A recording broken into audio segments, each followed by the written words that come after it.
Hello Cécile, bienvenue avec nous. Je suis ravie de te recevoir aujourd'hui et que tu aies accepté mon invitation surtout, voilà, parce qu'on ne se connaît pas forcément. Je te suis depuis un moment, mais voilà, ravie que tu m'aies fait cet honneur, de venir, dans le podcast aujourd'hui. Avec plaisir.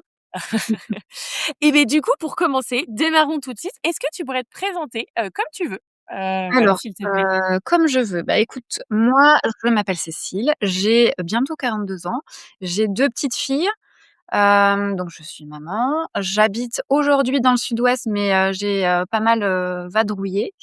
On s'est expatriés une dizaine d'années, au Luxembourg pour le boulot. Voilà, que dire d'autre?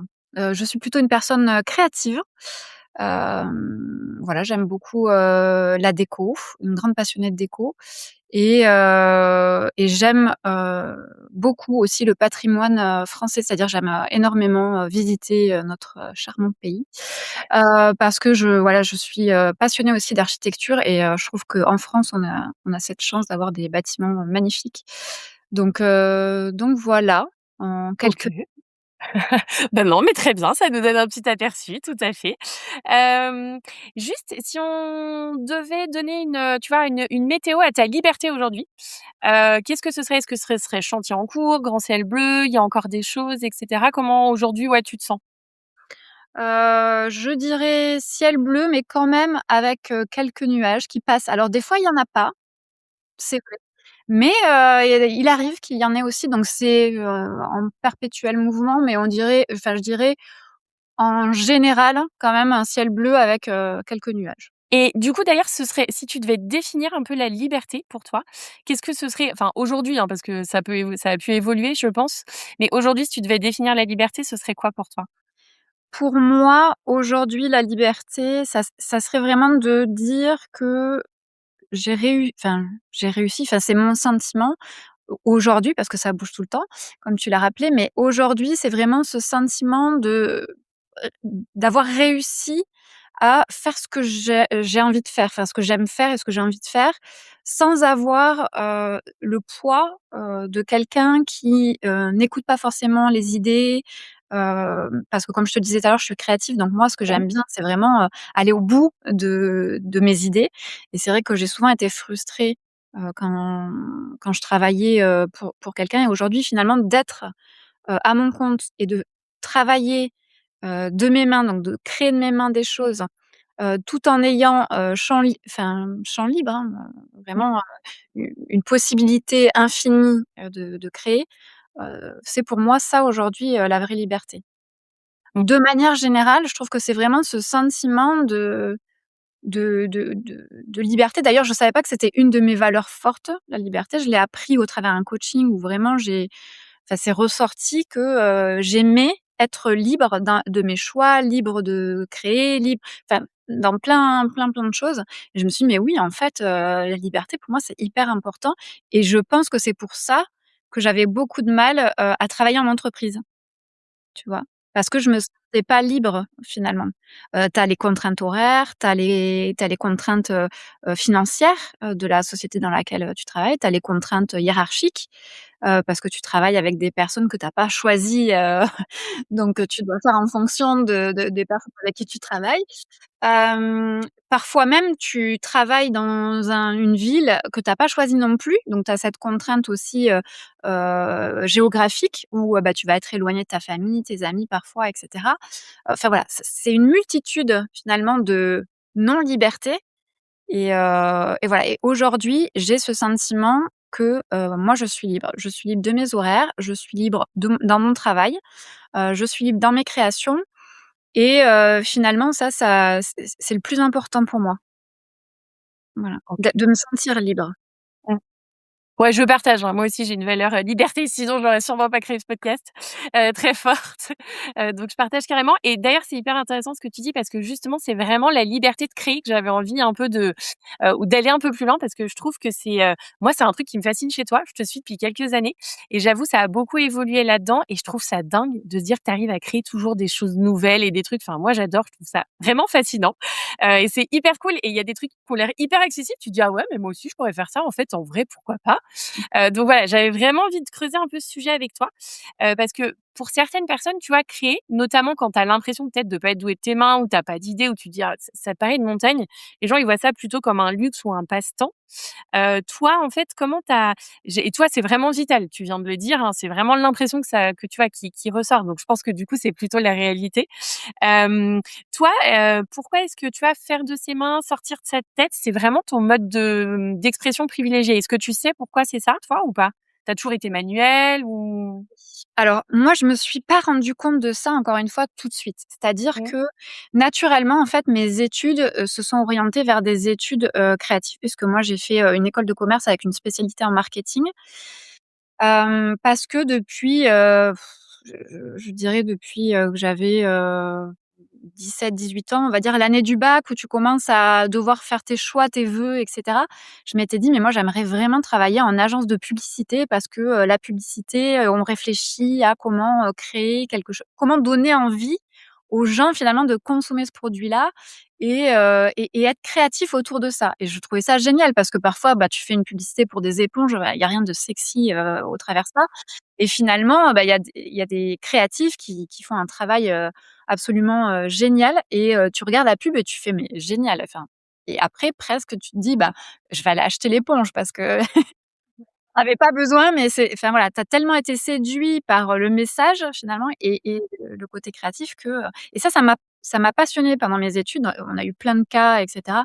J'ai toujours senti que, le côté créatif, c'était quelque chose de fort chez moi. Petite, pareil, j'ai fait des cours d'art plastique, quand, on allait en vacances avec, mes parents, enfin avec mon papa surtout, on allait il y avait par exemple des ateliers pour faire des bracelets en perles, des choses comme ça. J'étais la première à y aller. Le centre aéré, voilà, la pâte à modeler, enfin tous ces trucs-là, j'ai toujours adoré. Et bon, après les études sont arrivées, les parents qui te disent, «Faut bien travailler, pour avoir un bon travail et avoir un bon train de vie» et cetera. Parce que moi, il faut savoir que mes parents, ils tous les 2, ils sont partis de rien du tout. Ils avaient pas de famille, aisée et cetera. Mon papa s'est fait tout seul et aujourd'hui, il a une super, carrière, enfin vraiment une belle réussite. Ma maman, elle, a été femme au foyer, donc elle s'est vraiment occupée, bah, de moi, hein, et mes parents se sont séparés, j'étais très jeune, donc voilà, tout ça pour dire que ils m'ont donné cette éducation de si, tu veux avoir une vie, sympa plus tard, bah, il va falloir, avoir des bonnes études et beaucoup travailler et cetera. Donc le côté créatif finalement, bah, il s'est estompé, pour presque dire effacé, parce que même dans mes études, finalement le côté créatif, il faisait pas beaucoup partie de l'école de commerce. Je me suis rendu compte que c'était beaucoup les chiffres, les données statistiques, voilà, et le côté créatif, bon, finalement presque il fallait que ça soit inné, tu vois? Si tu es venu vers ça, ben, finalement, ça fait partie de toi. Et donc moi très vite, bah, j'ai intégré une agence de publicité. J'ai, par la suite, travaillé en service, marketing dans des grosses, structures, et en fait, je me suis rendu compte que, bah, finalement on pouvait être créatif, mais on était bridé tout le temps. Quand c'était en agence de pub, on était bridé par le client qui, adhérait pas forcément aux idées créatives que tu pouvais avoir. On était bridé par le budget parce que, bah, le client, il adorait l'idée, mais finalement, il avait pas les moyens de la produire. Donc il disait: «Bah, c'est super et tout ça, mais bon, par rapport à mon budget et cetera, il faut quelque chose de plus simple». Donc tu étais bridé, et en fait, ça plus, ben, on le disait tout à l'heure, le manque un peu de liberté, je pense qu'à un moment donné, ça a été bah je me suis plus retrouvée, tu vois? Je me suis dit: «Mais en fait, moi j'ai fait, 5 ans d'études après le bac, et après j'ai fait une spécialité pendant 1 an», parce que j'ai fait une spécialité marketing de luxe parce que je m'imaginais à ce moment-là bosser dans des marques assez prestigieuses. Finalement, j'ai jamais voulu aller à Paris, ce qui explique que je ne l'ai pas fait. Mais voilà, je me suis donné les moyens, si tu veux, de mes ambitions, et finalement, je me retrouve aujourd'hui à être dans une boîte, parce que quand vraiment j'ai eu cette prise de conscience, j'étais dans une grosse boîte, j'avais un très bon poste, et en fait, je faisais le constat après, ma première grossesse, que finalement, ben, je m'y retrouvais pas. Tu vois? Je n'y voyais que des contraintes. Je me disais: «Finalement ma fille, je la vois pas, Au travail, j'arrive, j'ai, des collègues, alors pas tous, hein, heureusement, mais des collègues et une direction avec qui aujourd'hui ça colle pas. Je La boîte en elle-même, d'ailleurs, ça ne collait pas parce que moi je suis une, créative et j'étais face à un mastodonte qui n'avait qu'une envie, c'était surtout ne pas avancer trop vite parce que sinon, il aurait pu, être trop en avance par rapport aux autres et se faire taper dessus. Donc je me suis dit: «Mais Cécile, qu'est-ce que tu fais là finalement? Qu'est-ce que tu fais là?» Et sont arrivés les réseaux sociaux, à ce moment-là dans ma vie, parce que, mon histoire personnelle fait que ma maman n'est pas présente dans ma vie, à ce moment-là et je me dis: «Bah, tiens, les réseaux sociaux, ça va me permettre aussi d'échanger sur la maternité, d'avoir des réponses à des questions, de partager, du beau» parce que moi j'aime le beau, j'aime les jolies choses, la jolie déco et cetera, donc je me suis partagée et donc les réseaux sociaux sont rentrés comme ça dans ma vie et m'ont fait prendre conscience que, bah, je pouvais, au-delà de mon travail, être créative comme moi j'en avais envie, de la manière dont j'avais envie, sans aucune, pression, sans aucun, «Bah non, fais pas comme ci, bah non, on veut pas aller sur ça, bah non». Là, je faisais ce que je voulais, quoi et finalement, je me suis dit: «Mais, c'est dingue parce que ça me fait du bien, en fait, ça me fait du bien» et j'ai commencé par, créer des choses que je vendais à l'époque. Je faisais des cartes étapes pour les bébés. J'ai lancé, ce concept-là, à une époque où ça n'existait pas, hein, ça existait aux États-Unis, mais ça existait pas du tout en France et ça a pris et ça a pris, ça a pris et puis, ma communauté a grandi. Alors pas de façon enfin, à l'époque si, de façon exponentielle parce que je suis passée très rapidement de 0 à 10 000 abonnés. Mais après j'ai stagné pendant 10 ans où je suis restée entre 10 et 13 000 abonnés, tu vois? Et donc c'était pas une possibilité enfin dans mon esprit, c'était pas, un métier et d'ailleurs à l'époque ça n'existait pas créateur de contenu, hein, c'était, un loisir. Ouais, tu étais à loisir à côté qui te permettait de te reconnecter à ta créativité que tu avais pas dans ton boulot, quoi. Enfin Exactement, plus, entre guillemets. exactement OK. et en fait, il s'avère qu'un jour, je suis au travail, et je crois que ça a été ça vraiment, le moment de bascule. Heu, j'ai, la directrice communication de la société dans laquelle je travaille. Si jamais un jour elle écoute ce podcast, je lui dis merci. On ne cite pas de nom.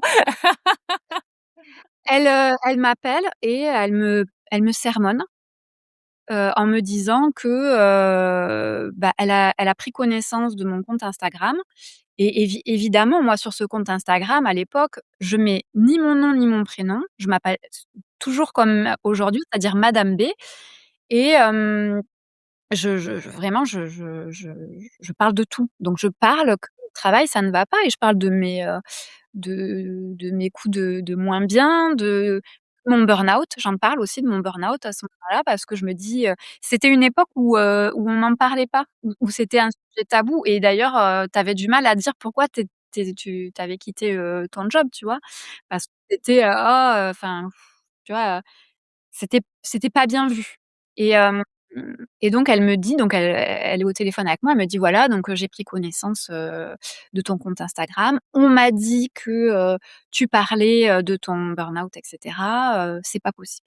Voilà, parce que, bah, très vite, les gens savent qui tu es parce que, bah, à l'époque, j'étais, donc au Luxembourg, moi, donc bah, le pays, c'est un petit pays, les gens se connaissent tous et bah, tu vois, c'est arrivé jusqu'à mes oreilles, donc si tu veux pas que ça arrive aux oreilles de la direction, en gros, ça serait bien que, voilà, C'est ouf! Donc dans ton espace perso, tu fais ce que tu veux, tu donnes pas de nom et tout et en plus on vient te chercher, quoi. Ouais, alors ouais, OK. et alors là, si tu veux, j'ai rien dit, tu vois, sur le moment, mais vraiment quand j'ai raccroché le téléphone, j'ai eu un moment de flottement où je me suis dit: «Mais est-ce que c'est moi qui vraiment suis déconnectée, ou est-ce que c'est eux qui sont fous, quoi?» Enfin, tu vois? Je parce que ce qui est en train de se dire, c'est complètement fou et il s'avère qu'à ce moment-là, vraiment, je me dis: «C'est terminé».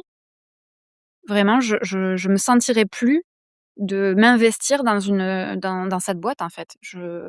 Il était arrivé plein d'autres choses. je travaillais dans une boîte, où il y avait majoritairement des hommes et la direction commerciale, quand j'ai, annoncé ma grossesse, le premier réflexe de la direction commerciale à ce moment-là, c'est de me dire: «On ne veut plus traiter avec toi, tu nous dis avec qui va te remplacer parce que, j'ai pas envie de recommencer dans 3 mois à tout réexpliquer». Clairement? Ah oui, on n'était pas, c'était pas MeToo, c'était pas 2026, tu vois? On était dans une Ouais, époque bon, j'ai 50 ans, bon, j'en approche, hein, tout doucement, ouais, ouais. heu et j'hallucine, en fait. Je me dis ce qui se passe est complètement, fou, quoi ouais et je me dis: «J'ai j'ai plus rien à faire, là, en fait», tu vois? Tu m'étonnes. Ouais. Et il m'a fallu donc parce que bon, après, il y a eu plein d'étapes, mais il m'a fallu, je pense,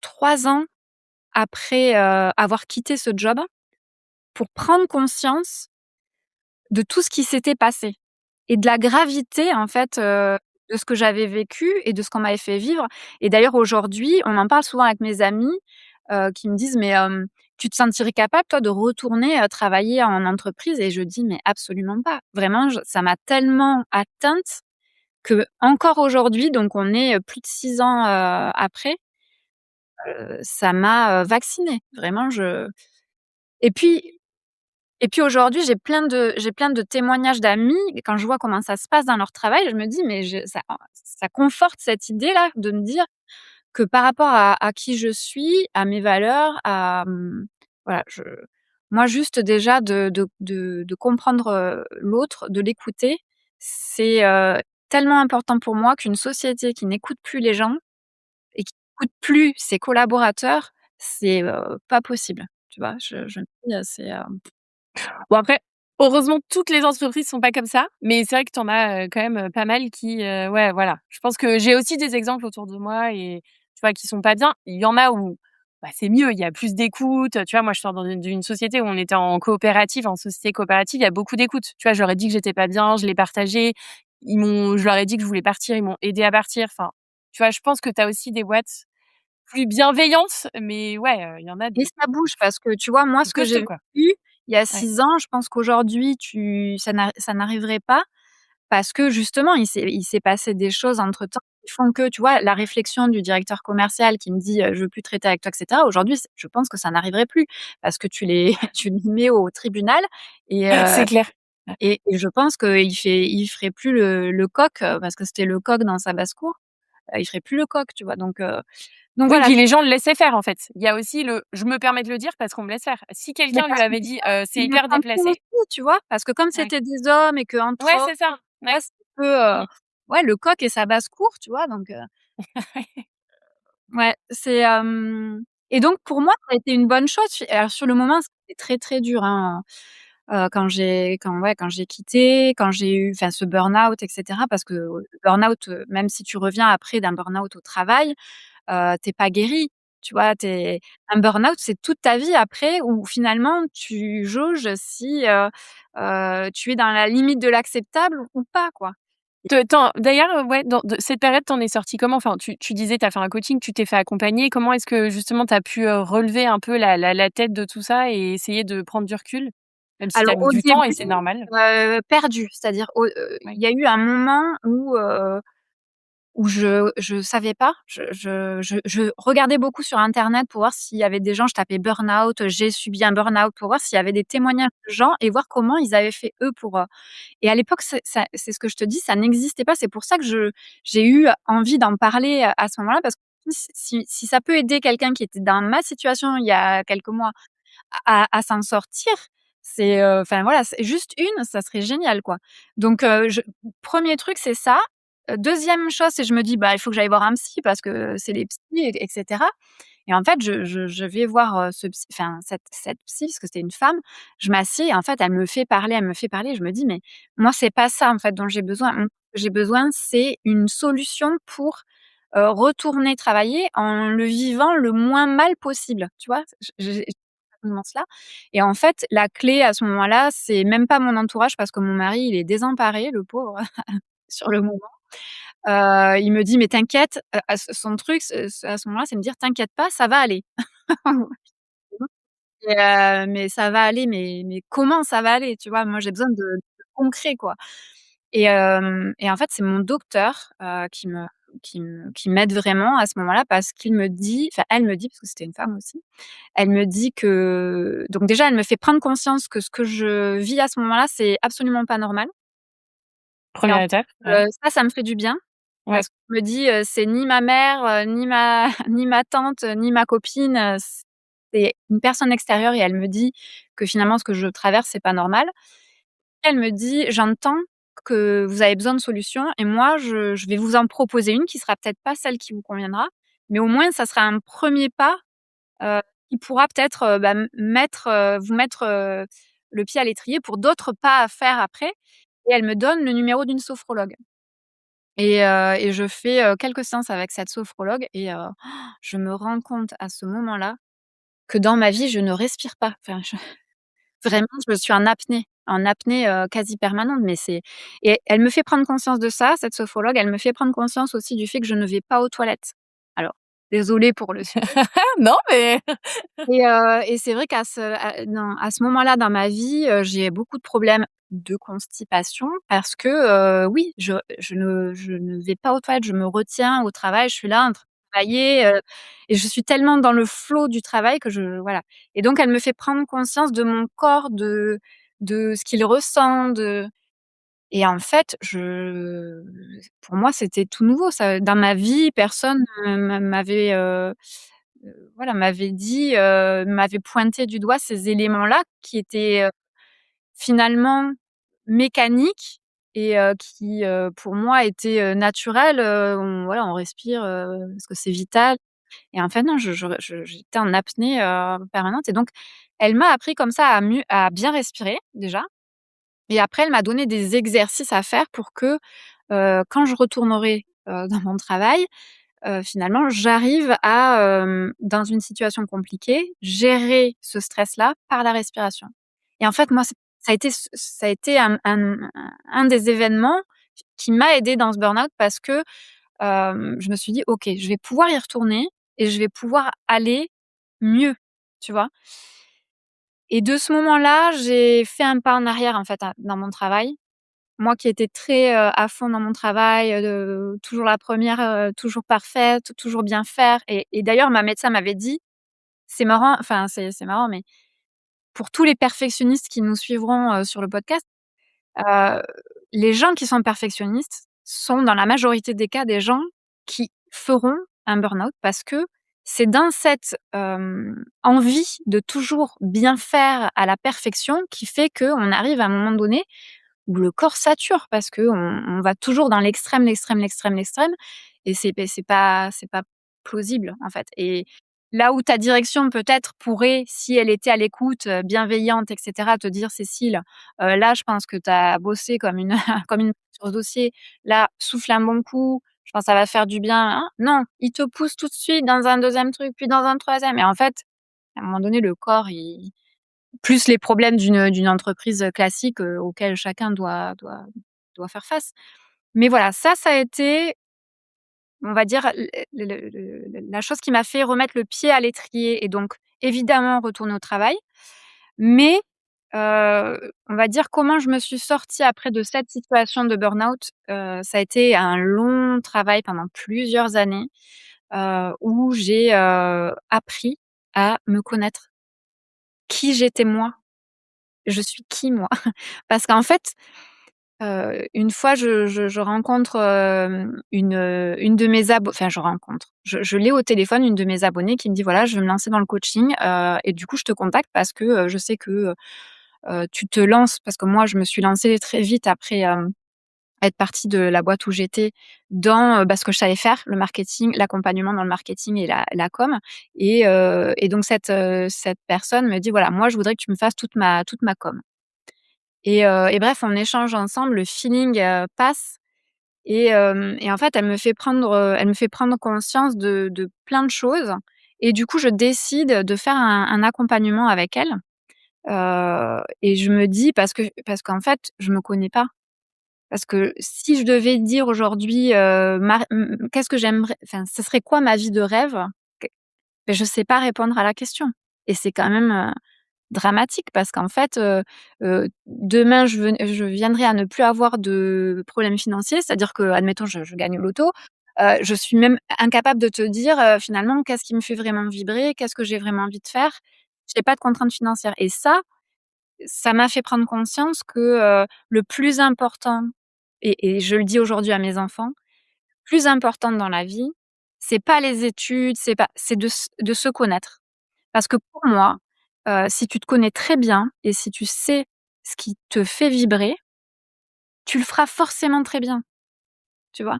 Et tu feras forcément les bons choix et de ce moment-là, en fait, je me suis dit: «OK, le constat, c'est que je me connais pas, j'ai 35 ans passés. Il est temps de voilà, d'investir en soi» et donc je fais ce coaching avec Stéphanie, elle s'appelle Stéphanie. Et en fait, je prends conscience d'énormément de choses. Je prends conscience, que déjà j'ai un syndrome de l'imposteur sur l'activité que je fais en parallèle, c'est-à-dire les réseaux sociaux, où vraiment, quand les gens me demandent, ce que je fais alors que les réseaux sociaux à l'époque m'occupent, plus de 50 de mon temps, je n'en parle pas à personne, même pas mes amis, même pas ma famille. Finalement, les gens, ont commencé à tomber sur mon compte quand j'ai commencé à être de plus en plus, suivie. Mais c'est pas moi qui leur ai dit, «Je suis sur les réseaux sociaux» et cetera donc tu vois? Et donc je prends conscience de ce syndrome de l'imposteur. Je prends conscience que, hem, en fait, il y a des choses qui sont innées, en moi. C'est une capacité, une expertise que j'ai et que d'autres gens n'ont pas. Heu, Elle me fait prendre conscience que, la créativité, c'est, quelque chose de très important pour moi.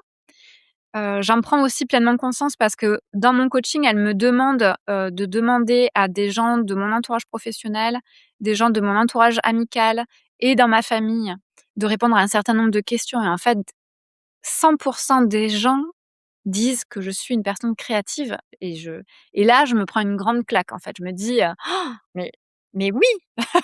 En vrai, mais oui! Mais c'est fou que» et il faut en fait, il a fallu ce coaching pour que je me dise, que finalement tout ce que je savais était vrai. C'est bizarre de dire comme ça, mais voilà, tout ce que je savais était vrai, mais j'avais besoin de vraiment faire ce travail, d'introspection finalement et en même temps avec quelqu'un que je connaissais pas finalement, hein, qui était extérieur à ma vie et qui me confirme des choses que je savais pour me dire: «OK, c'est vrai et OK, j'avance» et certains, diront peut-être que, un coaching tout de suite après, tu sais, tu y vas et cetera. Moi, pas du tout. C'est-à-dire que je suis sortie du coaching, je me suis dit: «Voilà, je me connais mieux. Mes valeurs, c'est ça, ça, ça, ça, ça». Alors Stéphanie m'avait bien dit: «C'est maintenant. Dans 6 mois, dans 1 an, dans 3 ans, ça peut ne pas être ça. Parce que tu vas évoluer, tu vas changer, tu vas avoir vécu des choses qui vont faire que ça aura un impact et cetera». Et donc l'objectif, c'est que justement au travers tout ce travail qu'on a fait ensemble, tu puisses toi, bah, te réorganiser, rechanger ton regard de prisme et te dire: «OK, maintenant je vais plus vers ça, je vais nin, je rechange, ça va plus» et en fait, c'est perpétuel ce travail à faire et donc moi, il m'a fallu un long moment parce que on va dire sur cette période-là, il m'a bien fallu 1 an, je dirais, pour, me dire: «OK, donc ça, c'est mes valeurs et après les assumer», tu vois? Et vraiment dire: «OK, on y va». Donc la première fois, en fait, où je me lance vraiment, c'est parce que, sur les réseaux sociaux, commence enfin pas commence, je vois certains comptes, DIY à l'époque et je me dis: «Mais j'avais trop eu cette idée et tout, ah c'est chouette qu'elle l'ait fait machin» et en fait, à un moment donné, je me dis: «Mais pourquoi je le fais pas, en fait?» Tu vois? Parce que j'ai les compétences, j'ai, envie et finalement, quand je le vois chez quelqu'un d'autre, je me dis: «Ah dommage, j'aurais bien voulu, tu vois, le» et en fait, je me dis: «Mais Cécile, pourquoi tu y vas pas, en fait? Qu'est-ce qui te bloque?» et en fait, je me dis, «Au pire, qu'est-ce qui va se passer?» Et je me dis: «Bah, pas grand-chose finalement». Donc allons-y et puis voilà, on verra bien et à ce moment-là, ce qui se passe, c'est complètement dingue parce que, je en ouais, en 3 mois, je passe de 13 000 abonnés à 85 000 abonnés. Et là, je me dis: «Mais c'est fou comme». On m'avait dit: «Tu verras quand tu es aligné, tout s'aligne», tu vois? Et je me disais: «Oui, bon, les belles paroles, tout ça». Mais en fait, à ce moment-là, je prends conscience de ça. Je prends conscience qu'effectivement, quand tu es sur la bonne voie, en fait, que tu fais, ce pourquoi, j'allais dire, tu es né, mais c'est pas vraiment ça, mais ce pourquoi, tu te sens vibrer finalement, qui te fait du bien, qui te redonne de l'énergie, finalement aussi, qui te voilà, enfin, que tu peux faire des heures sans te dire, «Encore, encore». Voilà, non. Que tu vas faire pendant des heures et tu dis: «Oh déjà?» Tu vois? Et je me dis: «Ben, voilà, c'est je suis au bon endroit». Et c'était marrant parce qu'il y a des gens qui me suivaient depuis des années, qui m'écrivaient des messages, qui me disaient: «Mais tu es, rayonnante, c'est incroyable, tu es radieuse, on sent que tu es pleinement épanouie». Et je me disais: «Mais moi, à ce moment-là, je vis, un moment de plénitude parce que, je me dis: «Super et tout, je fais ce que j'aime, les gens adhèrent et en plus, ils sont hyper, voilà, hyper contents, enfin, je me sens utile et cetera». Et voilà, et je vois les gens qui me disent, «Ouais, enfin, que des choses positives», et je me dis: «Mais, c'est fou». Tu vois? Comme si, en fait, il y avait une vibration énergétique, et que tu renvoyais aux autres, finalement, ce dans quoi tu es toi. Donc finalement, si tu es bien, les autres, le sentent aussi, et quelque part, tu leur donnes du bien aussi. Et voilà, et donc à ce moment-là, j'ai une ascension sur les réseaux. J'en prends pas pleinement conscience tout de suite, mais en fait, je vais très vite me rendre compte que, ça a un impact sur ma vie personnelle parce que, très vite, en fait, dans mon secteur géographique, bah, des gens vont se mettre à me suivre et ça va impacter, des gens qui me connaissent, alors qu'ils me connaissent.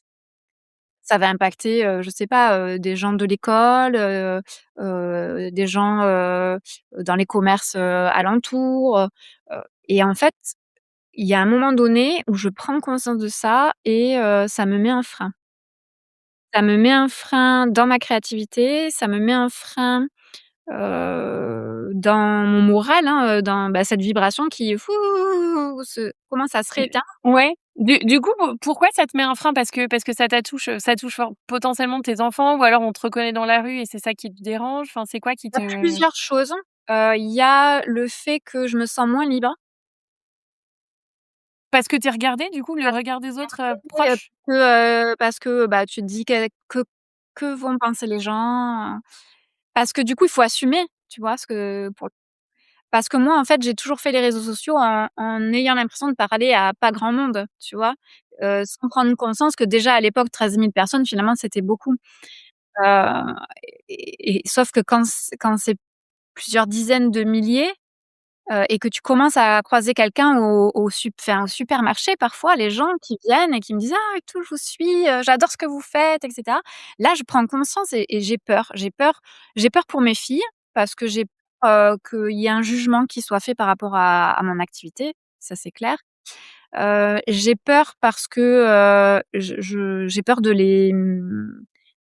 j'ai peur qu'il y ait quelqu'un qui aille à l'école, enfin, tu vois, des choses toutes, bêtes, hein, ouais, ça j'ai peur. À un moment donné, je me dis parce qu'en fait, très vite Instagram a mis en place ce truc de, tu sais, d Compte vérifié là, c'est ça? voilà, Oui. Oui. exactement, et où tu dois mettre ton nom et ton prénom, et en fait, moi, très vite, nom, prénom et puis tu mets, la ville, voilà, tu sais où je suis, le statut de la société, tu as mon adresse et cetera, et ça me fait peur. Et puis après, je te dis cette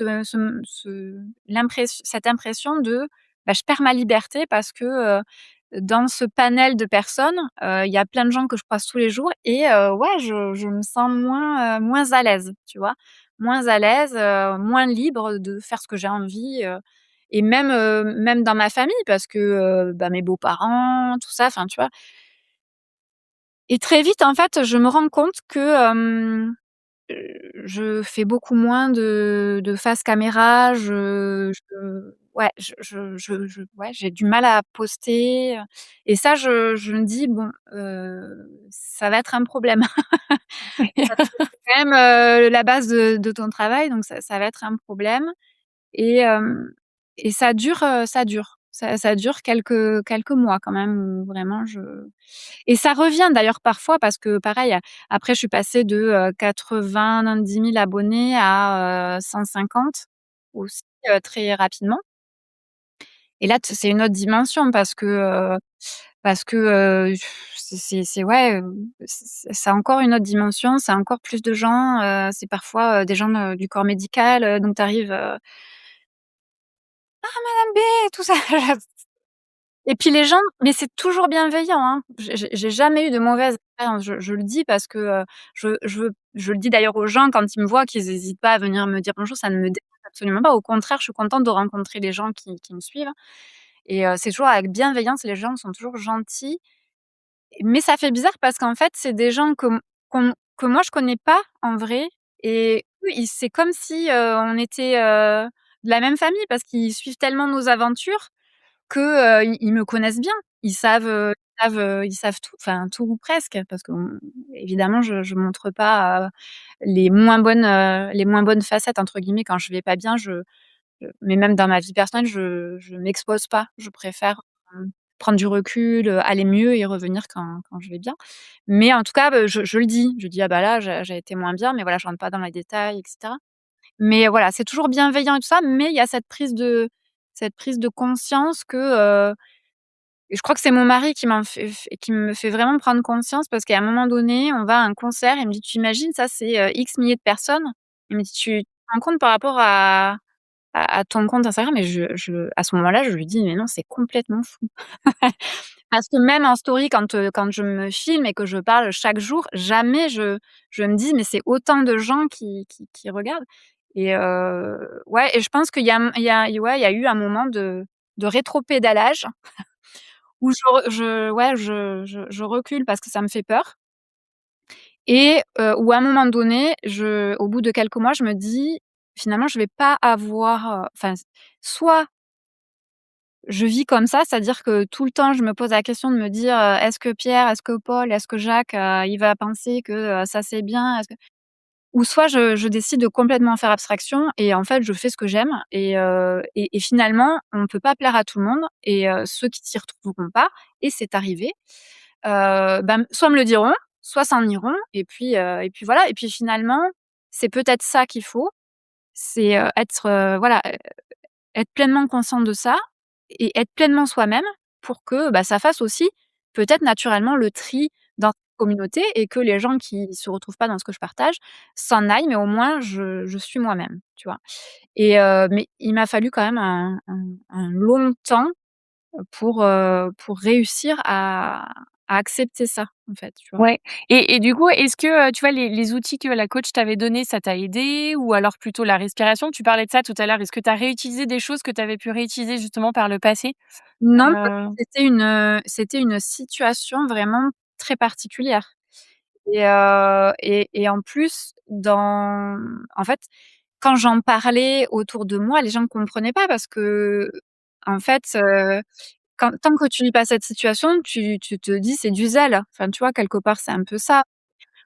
Enfin, tu vois, elle en fait des caisses, non, mais en vrai, moi, c'était une vraie problématique, et comme peu de gens font ce métier aujourd'hui, en tout cas, en campagne, peut-être qu'à pas la même chose, mais en campagne ici, voilà, on est peu nombreux, et donc tu peux partager qu'avec des gens qui font le même métier que toi finalement. Tu Donc à part ça, à part d'échanger avec d'autres, sur le sujet, j'ai pas, et d'analyser mon comportement, de me demander les vraies raisons, pourquoi en fait, je réagissais comme ça, et de chercher des solutions. C'est-à-dire les filles, je les ai beaucoup moins exposées du coup. Ça a été une de mes volontés, je me suis dit, voilà, je suis pas à l'aise et plus à l'aise avec ça parce que maintenant il y a du monde, et que, donc je partage de temps en temps des petits bribes de notre vie, mais c'est plus du tout mon compte d'il y a 10 ans, quoi. Où c'était le cœur presque de mes partages, Et ça a été une prise de décision qui m'a aidée. Après, il y a eu, de me dire et de prendre conscience que je pouvais continuer à faire ce que je voulais, mais en s'assumant, en assumant, qui j'étais, ce que j'aimais pas, et que, j'avais pas à être parfaite, tu vois? J'avais pas à être parfaite, j'avais à être moi-même et que ça plaise ou pas. Et j'ai eu des gens, qui m'ont, écrit, même des gens qui me cô enfin qui pas qui me côtoient, mais qui me croisent, dans dans des situations du quotidien, qui m'ont dit, bah, moi, moi je me suis jamais autoproclamée, végane, fille, qui, prône, enfin voilà, je suis moi en fait, avec toutes mes imperfections. Je suis pas parfaite, il y a plein de choses que je fais pas bien, j'apprends tous les jours. J'ai cette faculté de me remettre en question et c'est tant mieux parce que c'est pas donné à tout le monde et voilà et donc bah, si, finalement, et c'est un peu le message que j'aurais à donner aujourd'hui si quelqu'un était dans ma situation et si, il y a des gens qui s'en vont et ben, tant mieux parce que c'est qu'ils ne correspondaient pas finalement à qui je suis et donc cette communauté elle pourrait pas être aussi engagée qu'elle l'est aujourd'hui, si j'étais pas moi-même et si, elle me ressemblait pas, tu vois? Donc heu, heu, donc voilà, donc je plais pas à tout le monde, heu, pas plus tard qu'il y a quelques semaines, j'ai fait un réel sur le jardinage où, je dis que moi j'aime bien jardiner pour ralentir et j'illustre ça avec des images de moi dans mon jardin, et je suis en train de mettre de la toile, de paillage et cetera. Bon, j'ai eu, 1000 et un conseils sur comment, comment ne pas mettre du plastique dans le jardin, tu vois? Ouais. Et à un moment donné, tu Ouais, vois? tu as rien demandé, quoi. Il y aura toujours quelqu'un pour dire quelque chose Oui. et en fait, c'est ça qui a mis du temps à venir et puis, voilà et un jour, j'ai pris conscience de ça et je me suis dit: «OK, alors on avance et on est qui on est et tant pis quoi et tant pis». Ouais. Non, Et mais je trouve ça ouais, hyper beau ton chemin, il est assez dingue. Tu vois, si je fais là, je me suis noté des trucs pendant que tu parlais. Je voulais pas parce que tu étais partie dans ton mais c'est hyper intéressant parce que tu as commencé enfin, je pense en coaching, c'est un truc qui est assez connu, le tête, cœur, corps, mais tu as vraiment commencé par la tête. Tu es redescendue dans le corps avec ton burn-out, avec, et cetera et après tu t'es reconnectée à ton cœur donc ta créativité, qui tu es toi et en fait, tu incarnes pleinement enfin, tu disais aligner, pour moi, c'est vraiment ça, en fait. C'est d'aligner ces 3 éléments et je trouve qu'un des trucs les plus durs à combattre, c'est le regard des autres et c'est ce que tu m'aimes encore aujourd'hui et en plus, toi, tu es encore plus exposée donc du coup, ça multiplie ce truc, qu'on a un peu tous, mais vraiment multiplié et c'est hyper intéressant la manière dont tu l'expliques et de te dire que c'est aussi un combat de tous les jours, en fait. mais Tu attention, vois? le regard des Ouais. autres, je vais pas être Mmh. une honteuse. C'est-à-dire que je vais pas dire: «Le Mmh. regard des autres, je m'en fiche». Mmh. Le regard des autres, il est là, il sera toujours là. Par Oui. contre, moi, j'ai décidé d'avancer malgré le regard des autres, tu vois? Oui, mais c'est ça qui est intéressant justement. C'est de se dire: «C'est pas je m'en fiche», il y a des gens qui vraiment ça leur passe au-dessus et de te dire que parfois aussi tu as besoin de ces périodes de recul, de se dire: «Attends, là, est-ce que c'est vraiment moi ou c'est vraiment parce que les gens ils viennent me chercher sur un truc?» alors Exa qu'en fait, bah, juste c'est pas c'est eux qui parlent, c'est pas moi là, c'est exactement. leur regard. Non, c'est ça qui est hyper intéressant justement et de se dire que en fait c'est toute la vie quoi. Même si on s'assume de plus en plus avec l'âge. On parlait tout à l'heure des 40 ans, voilà, on s'assume de plus en plus en disant: «Bah, tant pis, tu m'aimes pas, bah, je suis comme ça en fait, je vais pas changer pour toi» entre guillemets. Non, je trouve ça super. Franchement trop bien et juste sur la créativité, bah, tu vois, tu as répondu à une question que j'avais, mais donc super. Je me demandais à quel moment tu te sens le plus libre? Est-ce que c'est quand tu imagines ce que tu vas faire demain, genre, un do it yourself ou un objet et cetera, ou c'est quand tu l'as vraiment? Hem, je dirais que c'est plus la partie, imagination parce que moi après mon perfectionnisme est toujours là. D'accord. Donc quand je passe à la réalisation, je suis déjà dans une, certaine forme de moins de liberté. Enfin, tu vois? Parce que finalement, je sais à quel résultat final j'ai envie d'arriver. Donc ma créativité, elle parle en amont du projet. Quand vraiment je me dis, sur quoi je vais partir, quelles couleurs, les matières, que je fais mes petits tests, que je regarde si c'est joli, ça rend bien, je prends une autre matière, enfin voilà. Et vraiment cette veille, si de regarder, un petit peu, ce qui se fait, en déco, en mode, parce que voilà, souvent finalement, hem, je vais essayer de coller quand même à ce qui se fait, dans le moment. C'est-à-dire, l'idée c'est moi à la base, je m'étais dit: «Je vais faire que des DIY déco» et finalement, c'est pas vrai.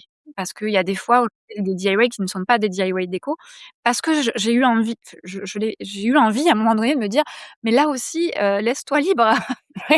Donc finalement, tu vois, je me dis: «C'est cette partie où ça doit être le plus libre possible». Donc comment ça se passe dans ma tête? C'est, très simple. Je me dis, les 4 prochaines semaines, parce que souvent je planifie un petit peu en avant mes DIY.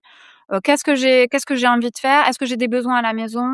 Oui, tiens, j'aimerais bien mettre un tableau là ou tiens, pour mettre mes bijoux, je voudrais un truc voilà. Souvent ça part quand même d'un besoin et ça arrive que, des fois je me dise: «Ben là, je sais pas, tiens, je vais regarder Pinterest». Je regarde Pinterest: «Ah tiens, un nichoir à oiseaux, tiens, un nichoir à oiseaux, bah, tiens, qu'est-ce que je pourrais faire comme nichoir à oiseaux?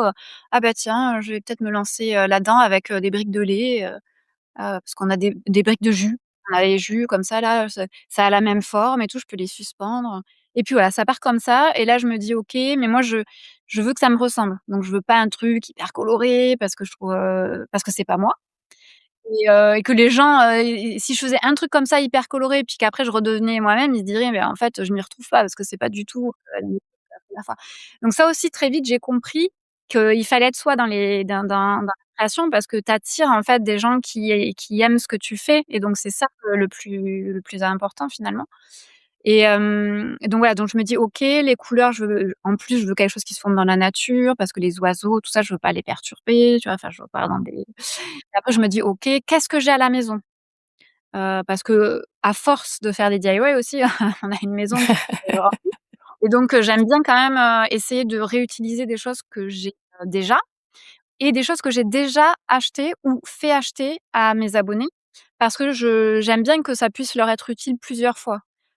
Je prends un exemple, les emporte-pièces par exemple, une fois je vais proposer un morpion, c'est le pion du jeu, la fois d'après je vais en faire des boucles d'oreilles, la fois d'après je vais en voilà, j'essaye de pour réutiliser et pour être dans cette logique, toujours pareil, je suis pas parfaite, mais si je peux, optimiser, tu vois, je le fais et une fois que j'ai, finalement, mis à plat, ce qui est pas évident, toutes mes idées, parce que c'est ça le plus compliqué pour moi, c'est canaliser le flot, d'idées que j'ai. Parce que, quand j'en ai beaucoup trop, eh bien, en fait, je procrastine parce que, j'en ai qui nourrissent d'autres idées, qui nourrissent d'autres idées, qui nourrissent d'autres idées et au bout d'un moment, je me dis: «Mais mon Dieu, je vais jamais passer à l'action parce que je suis dans l'idée». Donc il y a des fois où vraiment je dois, travailler sur mon mental, hein, me dire: «Bon là, stop, on a cette idée du nichoir, on y va, et puis on met à plat toutes ces idées, Ouais. créatives autour du nichoir et on arrête, les autres». Je me suis d'ailleurs, fait un carnet, j'ai un carnet et dès que j'ai une idée, je note, je note, je note, je note. Oui, j'allais te demander comment tu choisis. Moi, je peux avoir ce problème où j'ai 1000 idées et je me dis: «Non mais attends, il y a un moment, on va pas pouvoir tout faire». Ah, Tu c'est fais comment pour choisir? Tu horrible. tu pars de la première idée que tu as eue ou un Non, truc qui te parle alors le plus? non, souvent je note et Ouais. celle qui revient, OK. voilà. L'idée qui revient le plus, qui te reparle, tu dis: «Bon, OK, bon, c'est celle-là, en tout Je me cas en dis: priorité». «Il faut y aller quoi», tu vois? Elle me titille trop celle-là. Elle revient, bon, c'est bon.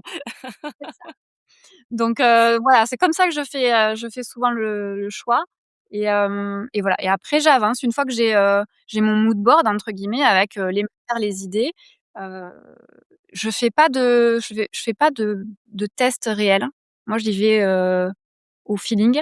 Donc souvent quand je commence à filmer, c'est pour de vrai quoi. Donc parfois c'est arrivé, très rarement, que ça soit un échec. Et voilà, auquel cas, ben, l'idée était pas bonne. Ben, il faut être, réaliste et abandonner le projet et se dire: «OK, est-ce que du coup je le fais naître mais avec un autre matériau ou est-ce que j'abandonne tout simplement?» et en fonction, bah, tu repars sur une nouvelle idée.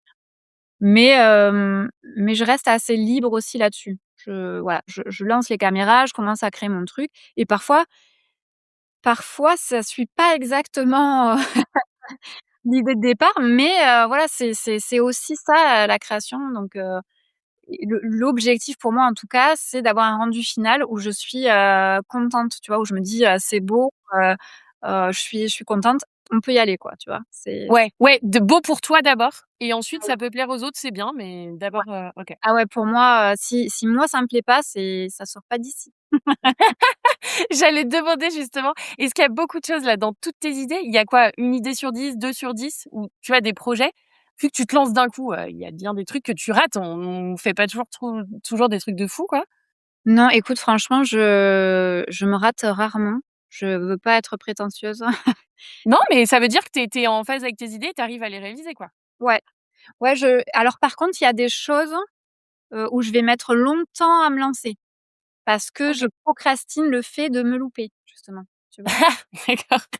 Et je me dis: «Ouais, c'est compliqué quand même là, il y a un risque là, il y a un risque là, il y a un risque là» et en fait, c'est souvent les DIY sur lesquels je suis la plus fière parce qu'à la fin, je me dis: «Mais en plus, c'est plus beau que ce que j'imaginais». Alors là, tu vois? Ouais, parce que tu as surmonté et ta peur et tu as pris du temps et tu t'es dit finalement, OK.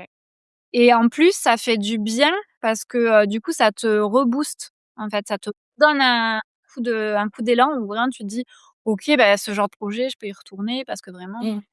Ouais, je suis capable de le faire et en plus c'est cool, quoi. Ouais, et il y a ça et après dans mon métier aussi, il y a, et il faut pas, le négliger, moi je suis, très, chiante dans le choix de mes collaborations parce que, parce que pareil, je j'ai envie d'être alignée et de faire, des collaborations avec des marques qui me parlent, tu vois? Et pas, faire des collaborations pour avoir, un bon train de vie, tu vois? C'est-à-dire, je pourrais accumuler, les collabs et gagner, mieux ma vie que je la gagne aujourd'hui, mais j'ai pas envie de ça, tu vois? Et ça aussi, c'est une forme de liberté pour moi. C'est de me dire que, bah, c'est pas enfin, après j'ai cette chance aussi d'avoir, un mari, qui travaille et qui, est pas du tout dans la création de contenu. Il a un métier, voilà, carré et cetera. Lui, il est d'ailleurs très carré, très, cartésien. Donc, voilà, il y a une certaine sécurité si moi, j'assure pas, sur un mois, qui me permet de me dire: «Bah, voilà, cette collab, perso ça me parle pas, j'y vais pas», tu vois? Donc, je choisis vraiment, les marques avec lesquelles je travaille et du coup, c'est vrai que quand je choisis de travailler avec une marque, j'ai cette volonté vraiment de faire quelque chose qui soit qui soit, ouais, parfait, qui soit bien, tu vois? Qui soit bien pour ma communauté, dans lequel moi je me fais plaisir et dans lequel le client final, qui est quand même, la marque, se dise, «C'est chouette, quoi». Enfin, on est content de lui avoir, de lui avoir, donné notre confiance finalement et moi, vraiment, quand je reçois un email d'un client, qui, dit, «Bah, c'est super, vraiment, le résultat est incroyable», mais moi, c'est ma meilleure satisfaction et parfois, malheureusement, ça suit pas sur Instagram parce que, les gens, quand c'est une collaboration, ça peut arriver aussi que les gens soient un peu, moins enclins à à à adhérer parce qu'ils se disent: «Bah, elle a été payée pour ça, c'est moins naturel», tu vois? Alors qu'en vrai, pour moi, ça l'est tout autant parce que, je fais le même travail sur un DIY, où j'ai une collaboration que sur un DIY où j'ai pas de collaboration et voire même je fais plus de travail sur une collaboration que sur une non collaboration parce que j'ai pas du tout la même pression justement, j'ai envie de tellement satisfaire, chaque partie que, voilà, que parfois peut-être j'en perds un peu ma liberté, personnelle. Donc ouais, c'est pour moi, aujourd'hui quelque chose de satisfaisant. Quand, les 3 parties, moi, le client et ma communauté, on est, raccord quoi et c'est pour ça que j'essaye de faire au mieux mes choix et parfois, ben, je me rends compte que les gens adhèrent, parfois je me rends compte que les gens adhèrent moins et je pense aussi que la multiplicité, des collaborations et cetera, peut-être ça saoule aussi les gens, je pense et puis, il y a aussi et ça, moi c'est aujourd'hui comment dire? Quelque chose qui me fait m'interroger, c'est, l'algorithme sur les plateformes sur lesquelles je travaille parce que ça clairement c'est de la liberté en moins Et on en vient aujourd'hui les gens n'ont pas conscience de l'envers du décor et c'est quelque chose que j'ai envie d'aborder, dans mes vidéos futures, montrer un petit peu, l'envers du de la création de contenu parce que parfois, en fait, on en vient à être obligé de, faire des vidéos qui font pas plus de tant de secondes avec une musique, qui, va être mise en avant par la plateforme, et cetera et à la fin, on regarde la vidéo et moi je me reconnais pas. Je me dis: «Ah non, en fait, c'est» et donc je retravaille ma vidéo pour que ça me ressemble et je poste et elle fait un flop parce que c'est pas les clés de l'algorithme. Il aurait fallu un hook percutant, heu, un bruit, dès la première seconde pour attirer, voilà. Mon visage en face caméra, enfin, j'ai pas envie de me toujours dans cette même, logique, j'ai pas envie de ça. Donc aujourd'hui, je me travestirai pas en tout cas pour, l'algorithme. Je Aujourd'hui, je suis accompagnée dans mes collaborations, j'ai un agent et en début d'année, on a fait le point et vraiment on a discuté parce que, c'est quelque chose qui me voilà, qui me dérangeait. On a voulu un petit peu réfléchir à, ce que j'allais faire sur l'année, quels étaient les formats que j'avais envie de lancer et cetera et j'ai dit: «Moi, en fait, je suis un peu à contre-courant finalement. Je suis pas la nana de 20 ans, qui est dans son appart, hyper colorée, qui a envie de refaire sa déco tous les matins et voilà, moi je au contraire et j'ai envie d'incarner, finalement, cette contradiction, tu vois? Et oui, ça va se ressentir, parce que, forcément mes chiffres seront peut-être moins alléchants que si je continue à faire, des choses que la plateforme a envie de voir.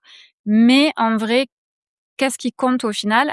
Et encore une fois, ce qui compte pour moi au final, c'est d'avoir une communauté qui te ressemble. Donc pour moi, c'est de même s'il y a une mise en avant, moins importante, c'est pour ça qu'au aussi, de plus en plus souvent, je repartage mes réels et cetera en story pour que, les gens qui ont malheureusement pas, eu le contenu poussé puissent, 3 jours plus tard le voir. Mais, voilà, ça c'est navrant parce que, il faut pas l'oublier, souvent les gens pensent qu'on est payé par la plateforme mais on a 0 € qu'on fasse 3 millions de vues ou qu'on en fasse 2, on touche 0 €. Voilà, je le dis. Oui, c'est ça, tu vis de tes collaborations. Oui, en fait, moi, ce que j'ai envie aussi, d'expliquer, c'est que, et ça, je pense qu'il faudra vraiment que j'en fasse, une vidéo. J'ai envie d'expliquer aux gens que 80 pour pas dire 85 de mes contenus annuels sont gratuits. Non, 100 de mes contenus sont gratuits, mais 85 sont non rémunérés. C'est-à-dire que je paye, moi, toutes les matières, je travaille, je mets à dispo, gratuitement et donc comme pour, toute société, à un moment donné, il faut qu'il y ait de l'argent qui rentre pour que je puisse continuer à faire mon contenu et le mettre à disposition gratuitement et pour ça, il faut que, il y ait, un petit pourcentage qui est rémunéré et qui permet de, mettre de l'argent dans les caisses et que je puisse être là chaque matin à, «Qu'est-ce que je vais faire comme DIY?» Je vais chercher le matériel, je fais et cetera et souvent quand on en parle avec les gens, ils ont du coup un autre regard. C'est-à-dire ils disent: «Ah oui et tout, vous êtes pas payés par Instagram, mais c'est dingue!» et ils sont hallucinés et quelque part ils se disent: «Mais c'est bien normal du coup que vous ayez des collaborations». Voilà et Moi, sincèrement, moi, je te suis, je fais partie de tes abonnés depuis tes 10 000 d'ailleurs, et non et je trouve pas que tu fasses beaucoup. Enfin, franchement, j'en suis d'autres qui en font beaucoup plus et c'est le jeu et franchement, moi non plus, je le prends pas mal. Si j'ai plus envie de les suivre, je les suis plus. Enfin, voilà, moi, il y a pas de je trouve pas que tu en fasses beaucoup, hein, franchement, mais pas j'essaye, du tout. vraiment Ouais, d'être, tu vois, dans le ouais. dans le bon. Je Ouais, je saurais même pas te dire si je vois une collab par semaine, sur ton compte. Je suis non, même pas sûre, tu vois? non. Non, mais voilà, Ouais, c'est pour te dire. ouais, ouais. Non, non, non, je Ouais. je je veux pas être une vitrine, je veux des choses qui me ressemblent, je veux, des choses, belles, jolies, des beaux Ouais. produits, et donc ça aussi, hein, après, tu en as pas non plus, tout le temps, hein. Tu as plein de collaborations qui rentrent, hein, mais enfin qui arrivent dans ta boîte mail. Elles sont pas toutes, super, Ouais. Non, mais du coup, tu dis un truc hyper intéressant parce que ça veut dire que, en fait, tu te limites pour garder ta propre liberté de créer et de se dire d'être vraiment toi-même et cetera. Le côté un peu financier, en fait, finalement. En disant: «J'ai pas besoin d'autant, genre j'ai besoin de ça pour vivre et ça me suffit, Exactement. quoi». En OK. fait, j'ai alors d'abord, j'en ai parlé avec mon mari évidemment. Oui, bah, évidemment, vous êtes 2 donc forcément Voilà ça et je lui ai dit: «Est-ce qu'on peut enlever cette pression en fait qui est au-dessus de ma tête, de chiffres en fait et de se dire que, j'ai pas besoin finalement de ça». Vraiment j'ai pas cette pression-là de me dire, bah, ce mois-ci, pas de collab. Bon, mais c'est pas de collab, voilà, et je ferai toujours autant de DIY. Je Mais ce sera des DIY que moi j'ai décidé, que j'ai fait et cetera et le mois d'après, ben, et finalement, beaucoup de mes collaborations sont arrivées comme ça, c'est-à-dire des gens qui ont vu un de mes DIY. J'ai un client une fois comme ça qui a vu un de mes DIY et qui, a, demandé à son agence, qui gère le budget, Mmh. moi, qui a Bon, dit: bah, comme quoi, tu attires «Parce que tu j'ai vu attires ce ce que tu fais. DIY et je trouve que ce qu'elle fait, la manière de présenter et cetera, c'est top et on veut, un DIY comme ça pour notre marque, pour nos réseaux sociaux et cetera».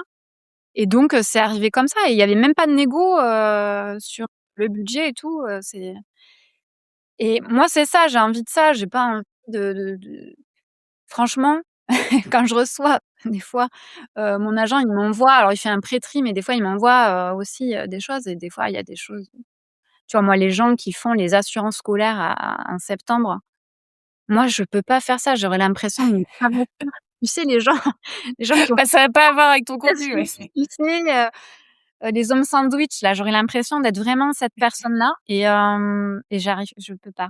Je c'est pas moi.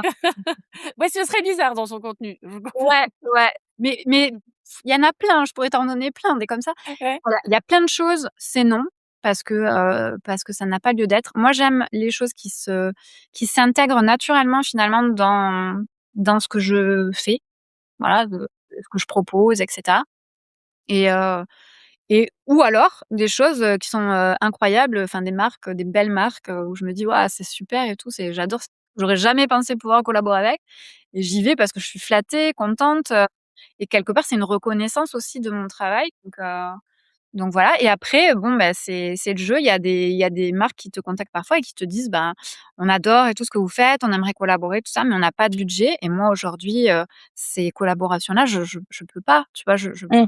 Bah, Je faut peux bien que tu vives. Mmh. voilà, à un moment donné et il y a plusieurs choses. Il y a pas que l'aspect vivre. Pour moi, en tout cas, il y a l'aspect aussi reconnaissance du travail que je fais, en fait, tu vois? Parce que si les gens viennent, c'est parce qu'ils voient la qualité de mes contenus. Ils voient que je travaille beaucoup, ils voient que mes images sont belles, ils voient et donc en fait, ça prend du temps. Je c'est pas, je me filme, tu vois? Il y a des gens, ils font des collaborations, ils se filment en face cam devant le magasin, après tu les vois dans le rayon et puis après c'est comme ça dans la maison. Bon, voilà, qu'est-ce que tu cherches? Si tu cherches effectivement ce que tu as vu sur, ma page, c'est du boulot et donc ben, je peux pas prendre, bah, du temps, beaucoup de temps pour faire un truc, alors il y en a qui vont te dire: «Mais c'est pas grave, on vous demande, de faire un truc plus simple». Bah non, parce qu'en fait, je sais pas faire un truc, nul. Mmh. C'est pas moi. Voilà, c'est aller contacter quelqu'un d'autre, quoi. C'est pas Ouais, chez moi, en tout OK. cas. Mais voilà, après, je suis enclin à tu vois, quand c'est des marques, des belles marques et tout ça, à revoir, hein, mon budget parce que, il y a des marques, tu as vraiment envie de bosser avec eux, quoi. Mais voilà, il faut qu'il y ait un budget quand même. C'est et ça, plus je discute avec, bah, des confrères, hein, des personnes qui font de la création de contenu comme moi, sur ma niche, c'est-à-dire, DIY, bricolage, tout, heu, aujourd'hui, c'est très rare les gens qui acceptent, ils le font parfois sur des gros, gifting, on appelle ça, donc quand tu as une valeur marchande, du produit qui est importante, par exemple, des gens où, ben, une marque va venir leur faire la piscine, tu vois? Bon, là, ils disent oui parce que, OK, il y a une valeur qui est importante et ils y vont. Mais voilà, enfin moi, des fois, je reçois des propositions de compléments alimentaires, en gratuité, tu vois? En gifting. Enfin, je veux dire, je prends des compléments alimentaires, je me les paye, tu vois? Je me les paye et puis si je dois en parler, j'en parle. Mais voilà, si tu as envie d'être à un moment donné, présenté auprès d'une communauté, voilà, c'est du travail, en fait. Mon agent m'a dit un truc, qui m'a fait du bien. Il m'a dit, que, en fait, les marques, elles payent pas juste un passage sur, ta page, elles payent aussi 10 ans de travail, que tu as, quotidiennement, mis en œuvre pour réussir à avoir, la communauté que tu as aujourd'hui, quoi, donc Oui. Oui, elle paye ton expertise, ta patte, tout ce que tu as fait, c'est clair. mmh OK, bon, trop bien. On passe à ma petite séquence, tu préfères? Je te pose une question et tu choisis entre les 2. Ouais, c'est simple. Je l'ai un peu changé là cette fois-ci. Je teste avec toi une nouvelle, tu me diras. Du coup, Insta ou TikTok? Insta. Insta. Spontané ou organisé? Plutôt organisé quand même. Organisé. Et ben, do it yourself ou achat plaisir? Do it yourself quand même. OK. Matinal ou oiseau de nuit? Matinale. Vrai ou vrac? Un peu, dans tous les sens. Ah, heu, un peu des 2. Un peu des 2. OK. D'accord. Moitié-moitié, j'aurais dit. Moitié-moitié. OK. Hem, Uniforme gris et créativité infinie ou look incroyable mais ne plus jamais rien créer? Ah non, le premier. Ouais. Icône mondiale incomprise ou anonyme qui change la vie de 10 personnes? Anonyme, qui change la vie de 10 personnes, ouais. Et la question de la fin, enfin pour cette partie-là, recevoir un conseil de ton moi de 80 ans ou parler à ton moi de 10 ans? Alors recevoir un conseil de mon moi de 80 ans. OK, savoir ce qui va se passer dans le futur plutôt. Oui et puis de prendre conseil, hein, parce qu'il aura OK. ça aura déjà plus vécu. Oh, dans 40 ans. Tu as le temps. OK et j'aime bien finir aussi par un petit rituel, c'est, si tu devais représenter la liberté par un objet, qu'est-ce que ce serait? En plus, toi qui es très objet, déco et cetera. C'est une bonne question. Je pense que ça serait par une céramique, une sculpture, enfin un petit objet en céramique et la forme, j'aurais vu une forme d'oiseau, tu vois? Parce que pour moi, Ouais, d'accord. ça incarne souvent je dis que si je dois me réincarner, j'aimerais bien me réincarner en oiseau. Ça fait beaucoup rire mes filles.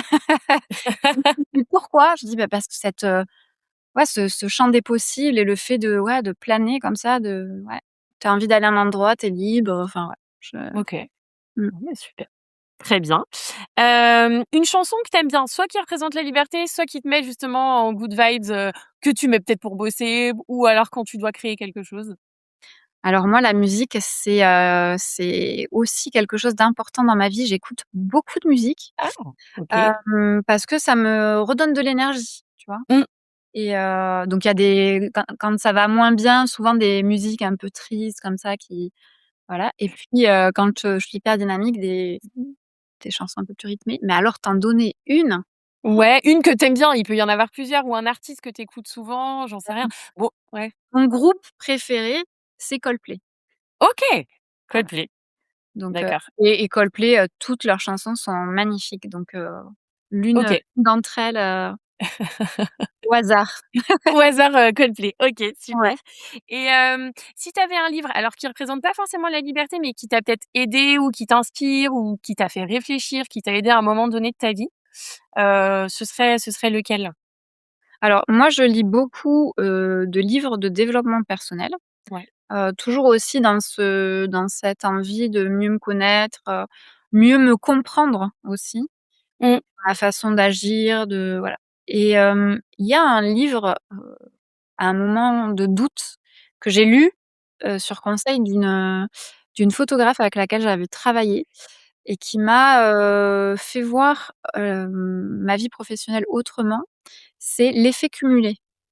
Je sais pas OK. si tu l'as lu? Oui, je le vois. Je l'ai pas lu, mais oui, ouais, il faudrait que je le lise. Ouais. Et vraiment ça permet de voir que parce que souvent les gens pensent et d'ailleurs moi quand j'ai eu, cette, croissance, sur les réseaux sociaux, les gens, c'était, comme s'ils pensaient que j'avais, en un claquement de doigts, Mmh.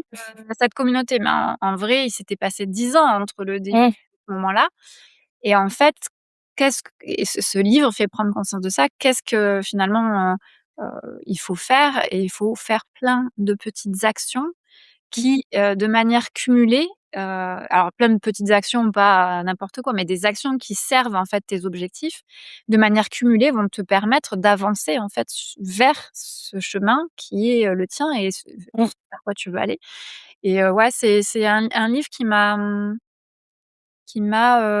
permis de me rendre compte qu'il y avait pas de petites actions inutiles.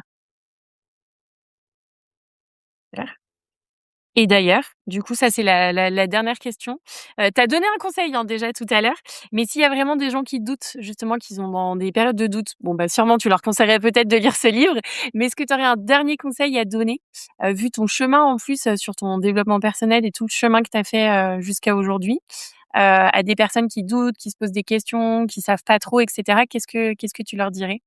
Alors moi, ça m'arrive souvent d'avoir des gens qui découvrent, mon compte enfin souvent, ça m'arrive fréquemment d'avoir des gens qui découvrent mon compte Instagram par le l'article que j'avais écrit sur mon blog sur mon burn-out et donc du coup, ils vont sur mon Instagram et là, ils voient, la communauté hyper active et cetera et donc souvent ce sont des femmes et elles m'écrivent en me Mmh. disant qu'elles se sont reconnues finalement dans ce que j'ai vécu Mmh. et que quand elles voient finalement où j'en suis aujourd'hui, comment j'ai fait, qu'est-ce que enfin voilà et souvent je leur dis qu'en vrai, il y a pas alors, le doute fait partie du chemin Mmh. et que c'est normal. Le tout, c'est de pas se laisser, manger, en fait, par le Mmh. doute et de se dire que, ben, c'est ce que je disais tout à l'heure, grâce au livre aussi, c'est que finalement, il faut avoir un objectif clair, tout en se connaissant le mieux du mieux du mieux possible, Mmh. parce que pour moi, sans ça, tu ne peux pas avancer. Donc peut-être que la clé au départ, c'est quand même d'investir en soi pour pouvoir, bien se connaître, et une fois qu'on a identifié finalement, ce qui est important pour nous et ce qui va nous animer et cetera et qu'on est prêt, à faire le chemin, là pour moi, c'est vraiment de se dire qu'il y a pas de petites actions et qu'il faut, se mettre des objectifs clairs, et atteignables et voilà et de mettre plein de petites actions, chaque jour, au moins une action. Si chaque jour tu fais au moins une action qui sert ton objectif final, voilà, il y a pas de raison que ça n'avance pas, en fait et pour tout le monde.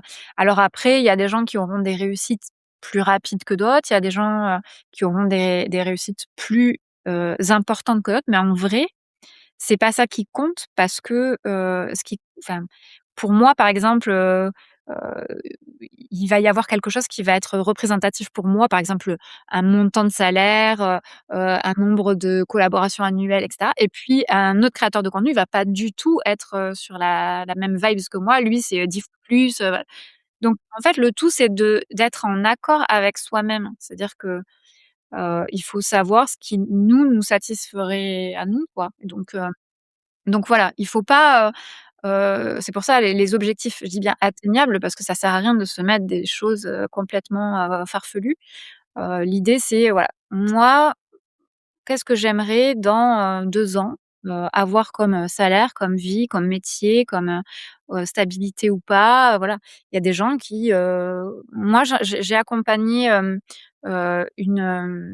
une de mes abonnées, toujours sur de la stratégie, marketing communication à l'époque où je me suis lancée après la boîte dans laquelle je travaillais. Hem, Elle s'est lancée à son compte, et en fait au bout de je dirais 12 mois, peut-être un peu plus. Elle m'a dit, «Voilà, j'arrête parce qu'en vrai, je suis pas faite pour être, dans l'entrepreneuriat, c'est trop, les sables mouvants». Elle m'a dit: «C'est trop mou» et en fait, je suis jamais en situation de sécurité et pourtant sa situation financière était plus que stable. Son mari étant médecin, donc elle avait un confort, financier aussi comme c'est le cas pour moi. Mais en fait, elle le vivait mal, tu vois? Le fait de se dire: «Bah, ce mois-ci, il y a rien, là, le mois d'après, il y a quelque chose, là, j'ai 2 clients, là, j'en ai pas et là» et en fait, ça la elle me disait: «Je du coup, je me retrouve en apnée à être vraiment, pas bien, pas me sentir finalement, heureuse et épanouie dans ce que je fais» et donc comme quoi, quelque chose qui va convenir à quelqu'un ne va pas convenir à quelqu'un d'autre et ça, c'est pareil pour la création de contenu. Il y a des jeunes parfois qui me disent: «Ah, trop vous avez trop de chance et cetera. Moi, j'aimerais trop faire ça, mais c'est compliqué aujourd'hui et cetera». Je leur dis: «Mais attendez, hein, parce que création de contenu, il y a vous voyez, la vidéo de 30 secondes, mais il y a plein d'autres choses derrière et je pense que tout le monde n'est pas fait pour faire de la création de contenu. Faut avoir le cœur accroché parce que, c'est un métier, qui bouge tout le temps. Donc justement les sables mouvants, vaut p faut plutôt, réussir à gérer. Il y a pas de confort financier parce qu'il y a des mois où vous allez avoir, beaucoup, des mois plusieurs mois où vous allez avoir rien du tout, puis après un peu, puis enfin c'est vraiment, comme ça, en dents de scie. Donc il faut avoir, le mental pour tenir et tout ça en restant, dynamique, créatif, motivé parce que vous avez de la création de contenu à faire pour continuer à «exister» entre guillemets et voilà. Donc du coup, c'est pas, tout le monde n'est pas en mesure et capable de le faire, même si, en regardant une vidéo de 30 secondes, on se dit qu'on est capable de faire ça. C'est la fréquence, c'est la durée, c'est Oui, c'est sur la régularité, tu bosses quand même exactement, énormément. Ouais. exactement. Ouais. OK. Et ben, merci beaucoup pour tous ces bons conseils, pour tout ce que tu nous as partagé, c'était hyper intéressant. Merci à toi. Vous retrouvez du coup toutes les infos de Cécile et ses recommandations, son livre et cetera dans ma newsletter et beh, on se dit à très bientôt et merci Cécile, à bientôt. Je te suis évidemment toujours avec grand intérêt.